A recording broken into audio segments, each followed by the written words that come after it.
Seulement 3 ingrédients pour réaliser ce délicieux gâteau. Il est sans sucre ajouté, sans gluten, sans lactose et sans matière grasse ajoutée. Il sera parfait comme collation après le sport si tu es en rééquilibrage alimentaire.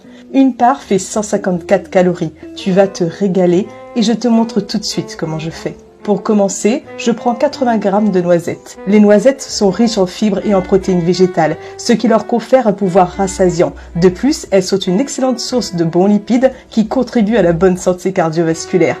Bien sûr, si tu n'aimes pas les noisettes, tu peux les remplacer par des amandes, par exemple. Je les place dans un plat allant au four, puis je les enfourne 10 minutes à 180 degrés. Cette étape va permettre de libérer davantage leurs arômes et d'apporter du croquant. Une fois mes noisettes cuites, je les laisse refroidir une quinzaine de minutes, puis je les frotte entre mes mains pour retirer un peu de peau. Cette étape n'est pas du tout obligatoire. Je le fais juste pour mes filles car elles n'aiment pas trop la peau.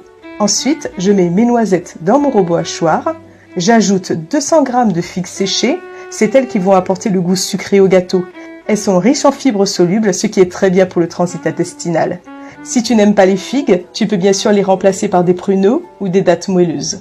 Je termine avec 3 œufs et je mixe bien le tout finement. Je prends un moule de 15 cm de diamètre que j'ai préalablement recouvert d'une feuille de papier cuisson. Je verse ma préparation à l'intérieur et je lisse bien sur le dessus à l'aide d'une spatule.